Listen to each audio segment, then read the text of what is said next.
ज्ञानवाणी का नव उपहार, पहुंची शिक्षा के द्वार, पढ़े लिखे और बने कुशल, ज्ञानवाणी का उद्देश्य सफल। ज्ञानवाणी। नमस्कार श्रोताओं, स्वागत है आप सभी का हमारे ज्ञानवर्धक कार्यक्रम साप्ताहिक ज्ञान पत्रिका में। आज के अंक में आपके साथ हूँ मैं हरप्रीत कौर। श्रोताओं, इस कार्यक्रम के माध्यम से हमारी कोशिश रहती है कि हम आप तक शिक्षा जगत से जुड़ी सभी महत्वपूर्ण जानकारियाँ समय से पहुँचा सकें। हमारी इसी कोशिश को जारी रखते हुए आज के अंक में भी हम आपको विभिन्न शैक्षिक गतिविधियों की जानकारियाँ तो देंगे ही, साथ ही आपको बताएंगे कि किस तरह आप ड्राइंग और पेंटिंग के क्षेत्र में अपना करियर बना सकते हैं। बात होगी रोजगार की और साथ ही जानेंगे कि बीता सप्ताह क्यों रहा इतिहास में खास। होगा और भी बहुत कुछ, लेकिन सबसे पहले मुख्य जानकारियाँ संक्षेप में। एक अंतर्राष्ट्रीय कॉन्फ्रेंस में मिला इग्नू के इलेक्ट्रॉनिक मीडिया प्रोडक्शन सेंटर को अवार्ड। इग्नू में जनवरी 2023 के एकेडमिक सेशन के लिए एडमिशन जारी। इग्नू करेगा कैंपस प्लेसमेंट ड्राइव का आयोजन। आप सुन रहे हैं साप्ताहिक ज्ञान पत्रिका सिर्फ ज्ञानवाणी FM 105.6 मेगाहर्ट्ज पर। इंदिरा गांधी राष्ट्रीय मुक्त विश्वविद्यालय के बाबा साहेब अम्बेडकर सभागार में 2 फरवरी 2023 को एक अंतर्राष्ट्रीय कॉन्फ्रेंस का आयोजन किया गया। इस कॉन्फ्रेंस का विषय था significance of counselling and it's resources for SGDs। इस कॉन्फ्रेंस का आयोजन vision institute of applied studies Faridabad, UNESCO और RCI के साथ मिलकर किया गया। इस अंतर्राष्ट्रीय कॉन्फ्रेंस में इग्नू के इलेक्ट्रॉनिक मीडिया प्रोडक्शन सेंटर को विद्यार्थियों के लिए बेहतरीन ऑडियो वीडियो कार्यक्रम बनाने के लिए अवार्ड भी दिया गया। इस मौके पर EMPC के डायरेक्टर डॉक्टर KD प्रसाद ने खुशी जाहिर की और कहा कि इग्नू के इलेक्ट्रॉनिक मीडिया प्रोडक्शन सेंटर के लिए ये बहुत ही गर्व और सम्मान की बात है। श्रोताओं, आज के व्यस्त जीवन में कई विद्यार्थी ऐसे होते हैं जो कई कारणों के चलते नियमित अध्ययन नहीं कर पाते हैं। वहीं इंदिरा गांधी राष्ट्रीय मुक्त विश्वविद्यालय देश भर के उन युवाओं, महिलाओं और नौकरी पेशा लोगों के लिए वरदान साबित हो रही है जो कि नियमित अध्ययन नहीं कर पाते हैं। इंदिरा गांधी राष्ट्रीय मुक्त विश्वविद्यालय लगभग 300 से भी अधिक प्रकार के सर्टिफिकेट, डिप्लोमा, स्नातक डिग्री, PG डिग्री और PG डिप्लोमा कोर्स का संचालन करती है। यही नहीं, हर साल लाखों विद्यार्थी प्रवेश लेकर घर बैठे ही अध्ययन करके डिग्री और डिप्लोमा प्राप्त कर रहे हैं। अगर आप भी इंदिरा गांधी राष्ट्रीय मुक्त विश्वविद्यालय में एडमिशन लेना चाहते हैं, इसके द्वारा ऑफर किए जा रहे प्रोग्राम्स में खुद को एनरोल करना चाहते हैं, तो आप जनवरी 2023 के एकेडमिक सेशन में खुद को एनरोल कर सकते हैं। हम आपको बता दें कि इग्नू में ODL यानी open and distance learning mode और OL यानी ऑनलाइन लर्निंग मोड के माध्यम से प्रवेश दिए जाते हैं। अगर आप भी इन पाठ्यक्रमों में खुद को एनरोल करना चाहते हैं, तो आप इग्नू की ऑफिशियल वेबसाइट www.ignu.ac.in पर लॉगिन जरूर करें, जहां से आप संपूर्ण जानकारी हासिल करके इग्नू द्वारा ऑफर किए जा रहे विभिन्न प्रोग्राम्स में एडमिशन ले सकते हैं। आप इग्नू की वेबसाइट से प्रोस्पेक्टस भी डाउनलोड कर सकते हैं, जहां से आपको इन प्रोग्राम्स की सारी जानकारी डिटेल में मिल जाएगी। हम आपको फिर बता दें कि अगर आप इग्नू के जनवरी 2023 के एकेडमिक सेशन में एडमिशन लेना चाहते हैं, तो लॉग ऑन कीजिए www.ignu.ac.in पर। इंदिरा गांधी राष्ट्रीय मुक्त विश्वविद्यालय के स्कूल ऑफ ह्यूमैनिटीज द्वारा diploma in Urdu program offer किया जाता है। इस प्रोग्राम की ड्यूरेशन 1 वर्ष की है। जो लोग उर्दू भाषा के क्षेत्र में अपना करियर बनाना चाहते हैं या इस जबान को बेहतर ढंग से सीखना चाहते हैं, वे इस कोर्स में एडमिशन ले सकते हैं। इस कोर्स के बारे में अधिक जानकारी दे रहे हैं इग्नू के स्कूल ऑफ ह्यूमैनिटीज से assistant professor doctor Dharamvir Singh. मैं आज आपको हमारी उर्दू जबान यानी कि उर्दू अदब में, उर्दू जबान में डिप्लोमा कोर्स के बारे में वाकफियत कराना चाहता हूँ, इसकी मालूमात, इसकी एलिजिबिलिटी, इसकी अहलियत क्या है। आज उर्दू एक ऐसी जबान बन गई है कि फिल्मों से दिलचस्पी रखने वाले, शेर व शायरी से दिलचस्पी रखने वाले या किसी कहानी, किस्से, दास्तान, अफसाना, नॉवेल को पढ़ने में दिलचस्पी रखने वाले इनको उर्दू से वाकिफ होना जरूरी समझते हैं, लेकिन अब उसको सीखना भी जरूरी होता है। लिहाजा हमारे यहाँ Indira Gandhi national open university में डिप्लोमा कोर्स, इसके लिए अहलियत यानी कि एलिजिबिलिटी, इसके लिए योग्यता 12वीं या उसके मसावी, इसके यानी कि समकक्ष इम्तिहान पास होना जरूरी है। उम्र की कोई पाबंदी नहीं है, कोई खित्ते की कोई पाबंदी नहीं है। और हमारे यहाँ इस कोर्स को करने के लिए, यानी ये कोर्स 1 साल का है और इसको ज्यादा से ज्यादा 2 साल में कर सकते हैं। इस कोर्स को करने के बाद में बहुत सारे तालिब इल्म तर्जुमे के लिए अपनी खिदमत अंजाम दे रहे हैं, और जैसे कि अखबार में या किसी ऑफिस में, जैसे हरियाणा या दिल्ली या पूरे हिंदुस्तान में जो पुराने हमारे कागजात है वो उर्दू में है, तो डिप्लोमा कोर्स करने के बाद में उर्दू से वाकिफ हो जाते हैं और ऐसे दस्तावेज, ऐसे कागजात को पढ़ने में उन्हें कोई दुश्वारी नहीं आती, वो बासानी उसको पढ़ लेते हैं। इसके साथ साथ उनकी जबान साफ सुथरी हो जाती है। लिहाजा ये कोर्स तालिब इल्म के लिए बहुत ही मुफीद है। Indira Gandhi national open university ने इसकी फीस भी बहुत ही कम से कम रखी है। इंदिरा गांधी राष्ट्रीय मुक्त विश्वविद्यालय के school of journalism and new media studies ने जनवरी 2023 के एकेडमिक सेशन से कई नए प्रोग्राम्स को लॉन्च किया है। ये स्पेशलाइज्ड मास्टर डिग्री प्रोग्राम्स और पीजी डिप्लोमा प्रोग्राम्स हैं। ऐसा ही एक प्रोग्राम है MA in journalism and digital media, जिसमें कम्युनिकेशन टेक्नोलॉजी, मास कम्युनिकेशन और जर्नलिज्म जैसे रिलेटेड एरियाज को कवर किया गया है। इस प्रोग्राम को ओपन एंड डिस्टेंस मोड से ऑफर किया जा रहा है। डिजिटल मीडिया की ग्रोथ के बाद इस कोर्स को करने के उपरांत विद्यार्थियों के लिए जॉब प्रोस्पेक्ट्स भी काफी बढ़ जाएंगे। इसके अलावा हम आपको बता दें कि इग्नू के school of journalism and new media studies ने MA इन डेवलपमेंट जर्नलिज्म और post graduate diploma in journalism and mass communication programmes भी लॉन्च किए हैं। MA in journalism and digital media programme के बारे में अधिक जानकारी देते हुए school of journalism and new media studies के डायरेक्टर प्रोफेसर अरुल सेल्वम ने हमें बताया, From 2023 January onwards, the School of Journalism and New Media Studies is offering multiple master degree program in specialized areas. One such program is Masters in Journalism and Digital Media. This is a new program and it covers the latest trends in communication technology, mass communication, journalism and related areas. And primarily this program is aimed towards the graduates coming from any discipline. The eligibility criteria for this program is any bachelor's degree. And medium of instruction is English, and minimum complete the program within 2 years and maximum duration is 4 years. As the university norms of flexibility and convenience in pursuing the master's program, and this particular program students can pursue as their convenience and flexibility. And program is offered through open and distance mode. Materials are available in a soft copy format as well as in a hard copy format. The fee structure is 5,000 rupees per year, and since it's 2 years program, the total fee is 10,000 rupees. And the prospects and employability, as everybody knows, the communication technology and digital media is a prominent field. The last 10 years, this particular field witnessed double-digit growth comparatively other media, particularly television, print, or radio, or film and all. They have witnessed either negative growth or single-digit growth. Sometimes they are stagnated. So comparatively, digital media is growing in a multiple sector, not only as a medium. The digital technology is being utilized by every social and all the government sectors, corporate sectors. Since the technology is being used as a communication tool, and every agency, private or public, they are utilizing this technology to reach out to the larger audience. The students who are pursuing this master's program, they can specialize in a media-based career,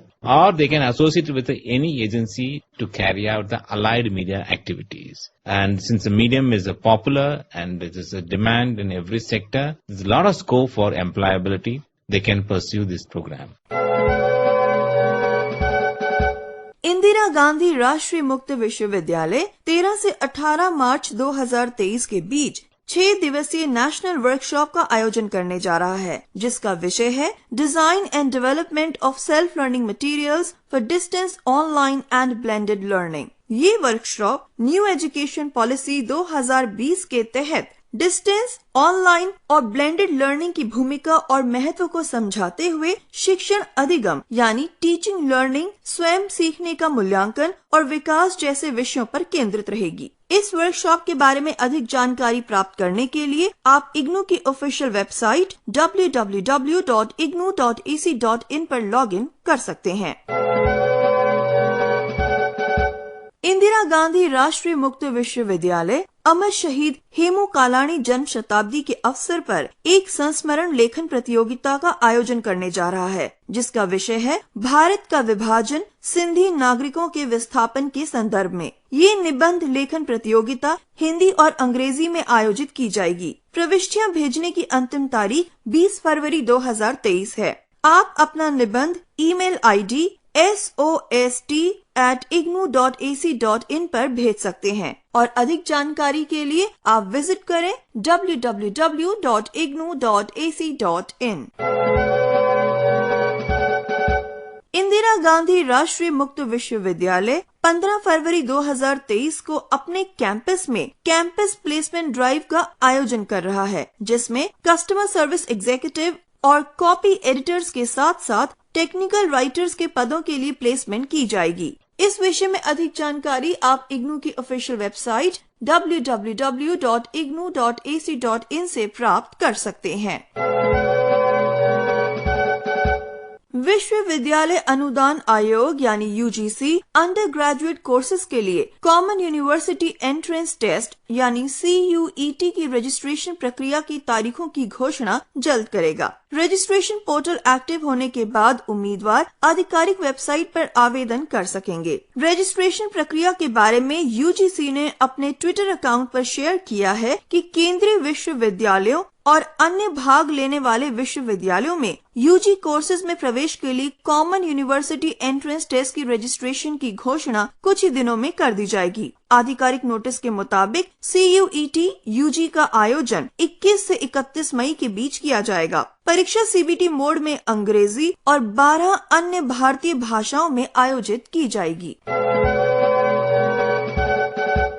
joint entrance examination यानी JEE main 2023 session 1 परीक्षा के नतीजे जारी कर दिए गए हैं। Candidates आधिकारिक वेबसाइट jeemain.nta.nic.in पर जाकर अपना रिजल्ट चेक कर सकते हैं। वे लॉगिन करके अपने स्कोर्स को चेक कर सकते हैं। इसके लिए उन्हें एप्लीकेशन नंबर और डेट ऑफ बर्थ की जरूरत पड़ेगी। JEE मेन सेशन 1 परीक्षा की फाइनल आंसर की भी जारी कर दी गई है। हम आपको बता दें कि अब रिजल्ट और फाइनल आंसर की दोनों ही रिलीज कर दिए गए हैं। इन दोनों को ही आप आधिकारिक वेबसाइट पर चेक कर सकते हैं। JEE मेन में इस बार पेपर 1 में 8,60,000 कैंडिडेट्स ने और पेपर 2 में 46,000 कैंडिडेट्स ने भाग लिया था। इस इंजीनियरिंग एग्जाम की ओवरऑल अटेंडेंस 95% रही। इसके अलावा हम आपको ये बता दें कि NTA JEE मेन परीक्षा सेशन 2 के लिए पंजीकरण प्रक्रिया 7 फरवरी से शुरू हो चुकी है। छात्र अप्रैल सेशन के लिए एप्लीकेशन लिंक एक्टिव होने के बाद फॉर्म भर सकते हैं। ये जानकारी NTA द्वारा अपनी ऑफिशियल इंफॉर्मेशन बुलेटिन में दी गई है। JEE मेन सेशन 2 के लिए रजिस्ट्रेशन 7 फरवरी 2023 से शुरू हो चुके हैं और रजिस्ट्रेशन कराने की आखिरी तारीख 7 मार्च 2023 है। हम आपको बता दें कि एग्जाम सिटी स्लिप रिलीज होने की तारीख मार्च महीने का तीसरा सप्ताह रहेगी। एडमिट कार्ड रिलीज होने की तारीख मार्च महीने का आखिरी सप्ताह रहेगी और परीक्षा आयोजित होने की तारीख 6 से 12 अप्रैल 2023 होगी। JEE मेन सेशन 2 के लिए आंसर की रिलीज होने की तारीख की घोषणा बाद में की जाएगी। हम आपको बता दें कि जनवरी में आयोजित हुए सेशन 1 की परीक्षा देने वाले कैंडिडेट्स भी सेशन 2 यानी अप्रैल सेशन के लिए आवेदन कर सकते हैं। इंस्टीट्यूट ऑफ चार्टर्ड अकाउंटेंट्स ने सीए मई जून 2023 के लिए पंजीकरण प्रक्रिया शुरू कर दी है। जो उम्मीदवार मई जून 2023 के लिए परीक्षा फॉर्म भरना चाहते हैं, उन्हें सीए की आधिकारिक वेबसाइट www.icai.org पर जाकर आवेदन करना होगा। बिना विलंब शुल्क के ऑनलाइन फॉर्म जमा करने की अंतिम तारीख 24 फरवरी 2023 है। इसके बाद उम्मीदवार विलंब शुल्क के साथ 3 मार्च 2023 तक अपने आवेदन जमा कर सकते हैं। उम्मीदवार अपने फाइनल, इंटरमीडिएट और फाउंडेशन मई जून 2022 आवेदन पत्र में 4 मार्च से 10 मार्च तक बदलाव कर सकते हैं। उम्मीदवारों को फोटो और हस्ताक्षर वाले प्रवेश पत्र भी आमतौर पर परीक्षा शुरू होने से 14 दिन पहले eservices.icai.org पर उपलब्ध करा दिए जाएंगे। Institute of chartered accountants of India की ओर से सीए फाउंडेशन रिजल्ट आधिकारिक वेबसाइट icai.nic.in पर अपलोड किया गया है। इस विषय में अधिक जानकारी के लिए आप लॉगिन कर सकते हैं www.icai.org पर। श्रोताओं, आप सुन रहे हैं साप्ताहिक ज्ञान पत्रिका सिर्फ ज्ञानवाणी FM 105.6 मेगाहर्ट्ज पर। अब समय है हमारे करियर सेगमेंट का, जिसमें हम जानेंगे कि किस तरह आप ड्राइंग और पेंटिंग के क्षेत्र में अपना करियर बना सकते हैं। श्रोताओं, अगर आपका मनपसंद करियर ड्राइंग और पेंटिंग है, आपको ड्राइंग और पेंटिंग करना बहुत अच्छा लगता है और आपको इसका काफी शौक है, तो आप आसानी से अपने इस शौक से नाम और शोहरत कमा सकते हैं। इस क्षेत्र में करियर बनाने के लिए कैंडिडेट कम से कम 12वीं पास होना चाहिए। इसके बाद ड्राइंग और पेंटिंग से जुड़े कोर्सेज किए जा सकते हैं, जैसे कि certificate in drawing and painting, diploma in drawing and painting, bachelor in fine arts जैसे कोर्स करके आप इस फील्ड में एंट्री ले सकते हैं। इन कोर्सेज में एडमिशन डायरेक्ट भी मिल जाता है। वहीं कुछ कॉलेजेस और यूनिवर्सिटीज में एंट्रेंस एग्जाम के बाद ही दाखिला मिलता है। इसमें बैचलर डिग्री 3 से 4 साल और मास्टर डिग्री 2 साल तथा डिप्लोमा कोर्स 1 से 2 साल तक की अवधि के होते हैं। इसके अलावा आप इस फील्ड में 6 माह के शॉर्ट टर्म कोर्सेज भी कर सकते हैं। लेकिन अगर आप इस फील्ड में प्रोफेशनली कुछ करना चाहते हैं, तो आपको डिग्री और डिप्लोमा कोर्सेज ही करने चाहिए। इस क्षेत्र में करियर के असीमित अवसर हैं। यहाँ पर आप फिल्म इंडस्ट्री में एनिमेशन यानी कि डिजिटल फिल्म इंडस्ट्री में, बॉलीवुड और टीवी सीरियल्स में आर्ट डायरेक्टर के तौर पर काम कर सकते हैं। इसके अलावा art studio, advertising companies, publishing house, magazines, television, product designing, manufacturing department, graphic arts, teaching, theatre house, educational institute, museums, art galleries, historical monuments आदि में भी आप काम कर सकते हैं। इन सभी क्षेत्रों में प्रोफेशनल्स की काफी डिमांड रहती है। इसके साथ ही आप visual effect, animation, illustration, painting, sculpture, stage management, new media, textile industry, fashion house आदि में भी जॉब कर सकते हैं। हम आपको बता दें कि आप खुद का ड्राइंग एंड पेंटिंग बिजनेस भी स्टार्ट कर सकते हैं। आप खुद की पेंटिंग्स बनाकर पेंटिंग कंपटीशन में भाग ले सकते हैं, पेंटिंग्स की एग्जीबिशन लगा सकते हैं, जिससे आप अच्छी कमाई भी कर सकते हैं। इस फील्ड में आप अनुभव के साथ काफी अच्छी सैलरी पा सकते हैं। अगर आपके अंदर अच्छा टैलेंट है और आपके पास अच्छे प्रोजेक्ट्स हैं, तो आप लाखों भी कमा सकते हैं। जब आप इस फील्ड में अपना करियर बनाते हैं, तो आप कई प्रोफाइल्स पर काम कर सकते हैं, जैसे कि painter, illustrator, digital designer, graphic designer, craft artist, visualisation professional, art director, art conservator, art restoration specialist, comic artist, interior designer, commercial artist और टीचर। इन सभी पदों पर आप काम कर सकते हैं। चलिए अब हम आपको बताते हैं कुछ इम्पोर्टेंट कोर्सेज के बारे में, जिन्हें करने के बाद आप इस क्षेत्र में अपना करियर बना सकते हैं। आप BA in drawing and painting, bachelor in fine arts, masters in fine arts, diploma in painting, certificate course in painting, BA in painting and in visual arts जैसे कोर्सेज कर सकते हैं। हमारे देश में ऐसे कई संस्थान हैं जहां से आप ये सभी प्रोग्राम्स कर सकते हैं। आप इन कोर्सेज में खुद को एनरोल कर सकते हैं और इस क्षेत्र में आगे बढ़ सकते हैं। अगर बात करें इन संस्थानों की, तो इनमें इंदिरा गांधी राष्ट्रीय मुक्त विश्वविद्यालय नई दिल्ली, बनारस हिंदू यूनिवर्सिटी, जामिया मिलिया इस्लामिया नई Delhi, Mumbai university, Kala Bhavana Shanti Niketan, college of art Delhi, Banasthali university Rajasthan, Bundelkhand university Jhansi और इलाहाबाद यूनिवर्सिटी प्रमुख हैं। तो श्रोताओं, ये था हमारा आज का करियर सेगमेंट, जिसमें हमने जाना कि किस तरह आप ड्राइंग और पेंटिंग के क्षेत्र में अपना करियर बना सकते हैं। आप सुन रहे हैं साप्ताहिक ज्ञान पत्रिका। श्रोताओं, अब समय है रोजगार संबंधित जानकारी का। बॉर्डर सिक्योरिटी फोर्स में कांस्टेबल के पदों के लिए आवेदन आमंत्रित किए गए हैं। आप इन पदों के लिए 28 फरवरी 2023 तक आवेदन कर सकते हैं। अधिक जानकारी के लिए लॉगिन करें www.bsf.gov.in पर। National institute of smart government में प्रोजेक्ट कोऑर्डिनेटर के अलावा अन्य कई पदों के लिए आप 20 फरवरी 2023 तक आवेदन कर सकते हैं। अधिक जानकारी के लिए लॉगिन करें www.nisg.org पर। प्रसार भारती में सीनियर एसोसिएट और कंसल्टेंट के पद के लिए आप 21 फरवरी 2023 तक आवेदन कर सकते हैं। अधिक जानकारी के लिए लॉगिन करें www.prasarbharati.gov.in पर। Centre for cultural resources and training में अकाउंट्स ऑफिसर के पद के लिए आप 20 मार्च 2023 तक आवेदन कर सकते हैं। अधिक जानकारी आप www.ccrtindia.gov.in से प्राप्त कर सकते हैं।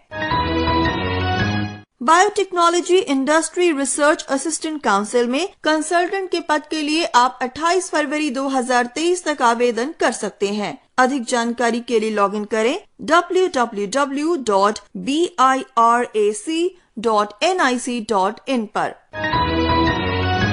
तो श्रोताओं, ये थी रोजगार संबंधित जानकारियाँ। आप सुन रहे हैं साप्ताहिक ज्ञान पत्रिका। साप्ताहिक ज्ञान पत्रिका में अब समय है हमारे segment history of the week का, जिसमें हम जानेंगे बीते सप्ताह के इतिहास से जुड़े कुछ महत्वपूर्ण तथ्यों के बारे में। 5 फरवरी 1924 को रेडियो समय संकेतक यानी GMT का पहली बार प्रसारण रॉयल ग्रीनविच में हुआ और 5 फरवरी 2007 को भारतीय मूल की सुनीता विलियम्स अंतरिक्ष में सबसे अधिक समय बिताने वाली महिला बनी। 6 फरवरी 1890 में सीमांत गांधी के नाम से मशहूर खान अब्दुल गफ्फार खान का जन्म हुआ था। 7 फरवरी 1992 को स्वदेशी तकनीक से निर्मित पहली पनडुब्बी को नौसेना में शामिल किया गया। 8 फरवरी 1971 को दुनिया के पहले इलेक्ट्रॉनिक शेयर बाजार नैस्डैक की शुरुआत हुई। 9 फरवरी 1951 को स्वतंत्र भारत में पहली जनगणना के लिए सूची बनाने का कार्य शुरू किया गया और 9 फरवरी 1971 को अपोलो 14 मिशन चांद से पृथ्वी पर लौटा। 10 फरवरी 1931 को नई दिल्ली भारत की राजधानी बनी और भारतीय स्वाधीनता संग्राम के पहले शहीद तिलक मांझी का जन्म 11 फरवरी 1750 में हुआ था। तो श्रोताओं, ये थे बीते सप्ताह के इतिहास से जुड़ी कुछ महत्वपूर्ण घटनाएं। आप सुन रहे हैं साप्ताहिक ज्ञान पत्रिका। श्रोताओं, आज के हमारे स्पेशल सेगमेंट में हम बात करेंगे international day of women and girls in science के बारे में।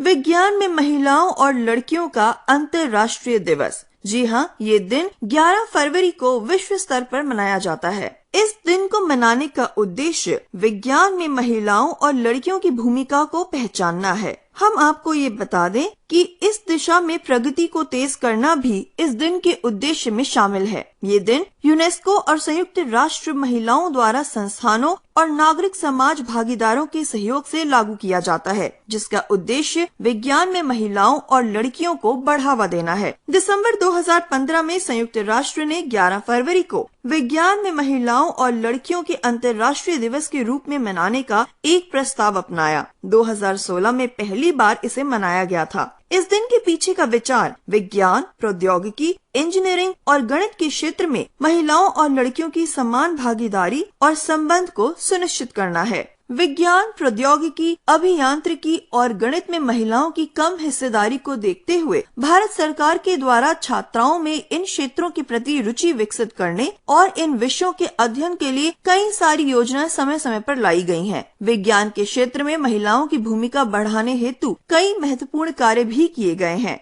कई योजनाओं को लागू किया गया है। हम आपको ये बता दें कि विज्ञान में महिलाओं और लड़कियों का अंतर्राष्ट्रीय दिवस मनाने का उद्देश्य विज्ञान और प्रौद्योगिकी के क्षेत्र में लैंगिक समानता को बढ़ावा देना भी है। यूनेस्को की वैश्विक प्राथमिकता लैंगिक समानता है, जो शिक्षा में लड़कियों का समर्थन करना और उन्हें बेहतर अवसर प्रदान करना है। तो श्रोताओं, ये था हमारा आज का स्पेशल सेगमेंट, जिसमें हमने जाना कि आखिर क्यों मनाया जाता है international day of women and girls in science. इस दिन को न सिर्फ राष्ट्रीय स्तर पर बल्कि अंतर्राष्ट्रीय स्तर पर भी मनाया जाता है।